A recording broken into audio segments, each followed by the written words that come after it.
Bonsoir mes syndicats républicains. Aujourd'hui, j'ai un message très important à faire passer. Il y a un frère étudiant qui vit au Canada qui a fait une crise cardiaque. Mais là où nous sommes comme ça, la situation est très critique. Je sais qu'il y a des mères, il y a des pères envers lesquels vous avez envoyé vos enfants pour étudier au Canada. L'homme il s'appelle Mamadou Diallo. Mais franchement, ce qui s'est passé, je vais vous expliquer, mais ça me fait peur. Je ne connais pas son père, je ne connais pas sa mère. Et je ne sais pas ce qu'ils vont traverser quand ils sauront cette nouvelle. Vous savez, j'ai toujours dit ici que nous les jeunes Guinéens, nous qui vivons en Occident, nous devons faire très attention. Nous devons faire attention à ce que nous faisons. Nous devons faire attention à nos fréquentations. Nous devons faire attention à ceux qu'on rencontre. Il n'y a pas nos pères, il n'y a pas nos mères. Nous sommes là-bas pour étudier, on se débrouille. Et nous connaissons tous la vie en Occident, la monnaie dont c'est difficile. Il n'y a que le courage et la bénédiction de tes parents qui peuvent t'assister là-bas. Et Dieu, c'est tout. Donc, il s'agit de quelque chose de très important. D'abord, à Montréal, l'action s'est passée là-bas, précisément à Montréal. D'abord, le prix du savon a augmenté. Le prix du savon a considérablement augmenté. Le prix du savon était à 3,99 dollars canadiens. Et apparemment, les Canadiens se plaignent que le prix du savon a augmenté beaucoup. Actuellement, c'est 9,99 dollars, presque 10 dollars, je vais dire comme ça. Et ça, les gens accusent les étudiants étrangers, surtout précisément les étudiants guinéens. Les étudiants guinéens qui viennent d'arriver au Canada et ils sont tombés sous l'hiver. Vous-même, vous savez à quel point la fraîcheur peut fatiguer un homme. Vous-même, vous savez à quel point la fraîcheur provoque dans le corps d'un homme. Donc, pour ne pas monopoliser la phrase, moi, en tant que votre président syndicat républicain, je ne peux qu'être direct et honnête envers mon peuple, envers mes syndicats, envers ceux qui m'écoutent, envers mes followers, envers ceux qui ne m'aiment pas mais qui me suivent. Et apparemment, le petit, quand il est sorti du boulot, il a quitté au boulot dans les environs de 19h30, il rentrait chez lui à 21h. Il n'avait rien. Et tout allait bien, tout va bien, il était content. Mais il paraîtrait qu'en rentrant, il a profité pour passer au supermarché, je pense bien d'après ce qu'on m'a dit, il a acheté du savon. Quand il a acheté du savon, il est rentré à la maison, il a mangé, il était avec ses potes.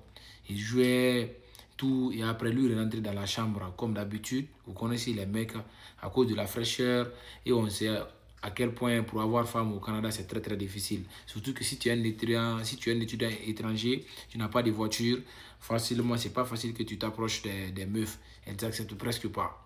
Donc lui, comme lui, il n'a pas le cœur de trop faire les choses. C'est comme ça, Mamadou Diallo est rentré. Regardez la monnaie dont il a eu décès. Il a fait une crise cardiaque. C'est comme ça, il est rentré dans la douche. À force de se masturber chaque jour là, chaque fois il se masturbe, chaque fois il se masturbe. Par finir, ce que nous craignons tous, le gars, il a fait une crise cardiaque à cause de la masturbation intense. Et apparemment, il a été déclaré mort aujourd'hui à partir de 16h00. Donc, je vous prie de partager cette vidéo au maximum afin d'aider nos frères canadiens, afin de les sensibiliser pour qu'ils s'éloignent de la masturbation car c'est un péché. Quelque chose qui a entraîné la mort, ça a dépassé la limite. Donc, s'il vous plaît, partagez au maximum à mes syndicats, surtout pour que les Canadiens puissent comprendre, les étudiants canadiens, pour qu'ils puissent savoir que réellement, ils sont partis là-bas pour étudier, pas pour chercher femme. Ils sont partis là-bas pour étudier, pas pour se masturber, jusqu'à ce que quelqu'un perde la vie. Merci beaucoup. Merci à tout un chacun. Le combat continue. Beaucoup de parents africains ont renoncé à leurs responsabilités et c'est une triste réalité dans nos sociétés. Profitant de la conjoncture économique, de la pauvreté et la précarité qui gangrènent nos sociétés, les parents ont renoncé à leurs charges. À peine 20-21 ans, le parent propose déjà à son enfant d'aller en aventure peut-être après l'obtention de son baccalauréat ou de sa licence, sans toutefois se poser des questions sur les prédispositions de ces derniers, bienvenue tout ce qu'on connaît. Et ce sont des situations qu'on doit commencer à décrier dans nos sociétés de nos jours. Parce qu'il y a des parents qui ont tué les destins et les vies de leurs enfants, sans toutefois se rendre compte. Et il y a des parents qui ont fait vraiment du mal à leurs enfants sans se rendre compte. Par ignorance, on peut le dire, parce que l'aventure n'est pas faite pour tout le monde. L'aventure demande certaines prédispositions et un certain état d'esprit. Oui, il y en a ceux qui prennent le désert volontairement pour aller se chercher. Mais ici, on va parler des parents qui envoient leurs enfants en aventure sans mesurer le poids du risque qu'ils encourent. Et quand ces enfants arrivent là-bas, ils sont laissés à la merci de tout. Il y a ceux qui vont verser dans l'alcool. Il y a ceux qui vont verser dans la drogue. Il y a ceux qui vont verser dans la bordellerie et tout ce qui est mauvais. Et bienvenue dans des situations comme la situation de notre frère guinéen. C'est pas de sa faute. C'est parce qu'il n'était pas préparé à affronter ce destin. Il n'était pas préparé à affronter ce challenge. Raison pour laquelle il s'est retrouvé dans cette situation. Beaucoup vont tirer sur lui, mais peu vont comprendre ce qui se passe quand tu arrives de ce côté. C'est pas facile, c'est pas évident. C'est pas aussi simple. Mais les parents ont pris cette affaire au premier degré où ils prennent les enfants comme du bétail parce qu'ils veulent s'en débarrasser. Ils les envoient en Occident au nom de quoi ils doivent aller se chercher. Ils deviendront les sauveurs de leur famille. Mais quelle erreur! Quelle erreur! Combien réussissent quand ils arrivent là-bas? Et on connaît ce qui arrive après. Chers parents, on doit commencer à vous sensibiliser et à vous dire la vérité. L'aventure n'est pas faite pour les enfants.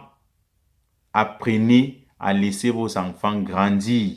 Apprenez à laisser à vos enfants éprouver d'abord l'expérience de la vie étant chez eux. Ce phénomène de prendre un enfant de court et lui dire juste que bon, la suite c'est que tu iras continuer tes études en Occident, ce n'est pas évident. C'est pas une très bonne manière. Elle est très dangereuse. Beaucoup de parents ont tué leurs enfants. Désolé d'utiliser le terme. Ils ont bousillé le destin de leurs enfants à cause d'une histoire d'aventure ou bien de voyage.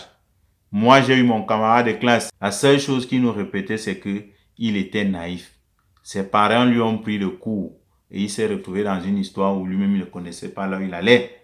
Il a passé 5 ans en Russie. N'ayant plus d'argent, l'école qu'il est parti faire, l'école n'avançait plus.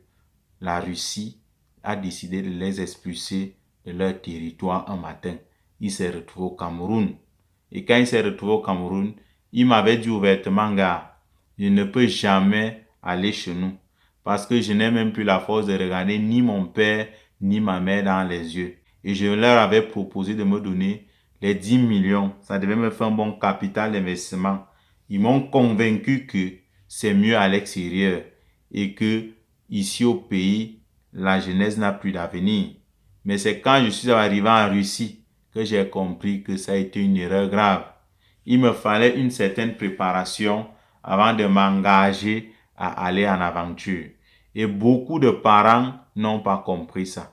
Beaucoup de parents ne se servent pas des expériences de vie des autres pour faire attention avant de prendre certaines initiatives. Les parents devraient comprendre que l'aventure n'est pas aisée. L'aventure n'est pas facile. Pour aller en aventure, il faut une certaine préparation. Pour aller en aventure, il faut avoir réuni un certain minimum. On ne part pas en aventure comme si on partait verser la poubelle. On ne part pas en aventure comme si on avait tout préparé là-bas. Pourtant, c'est un chemin, on ne connaît pas ce qui peut nous arriver. On doit avoir un réseau d'entretien pour notre enfant, pour qu'il ne se perde pas, pour qu'il ne s'égare pas, pour qu'il ne se retrouve pas dans des situations un peu compliquées, un peu complexes, des choses qui peuvent faire en sorte que l'enfant se retrouve avec le stress, la dépression ou à poser peut-être des actes qui peuvent lui coûter la vie, comme ce que notre feu frère guinéen a subi. Les parents doivent repenser encore à faire ce qui est de leur responsabilité, s'occuper de leurs enfants avant de penser à un quelconque voyage, avant de penser à une quelconque aventure pour leur enfant. Oui, c'est beau. Ils aiment leurs enfants. Ils ont envie de faire réussir leurs enfants, de voir comment leurs enfants évoluent. Mais ils doivent comprendre que l'encadrement d'un enfant ne suffit pas de l'envoyer en Occident à fleur de l'âge. Il faudrait d'abord bien encadrer, mûrir son enfant. Si possible, donner certaines responsabilités à ce dernier localement pour juger vraiment son niveau de force, à pouvoir aller à l'extérieur, tenir un bon temps, pouvoir être quelqu'un qui connaît ce qu'il est parti faire, quelqu'un qui aura une certaine discipline de vie et une hygiène de vie pour ne pas tomber dans certains trucs un peu complexes.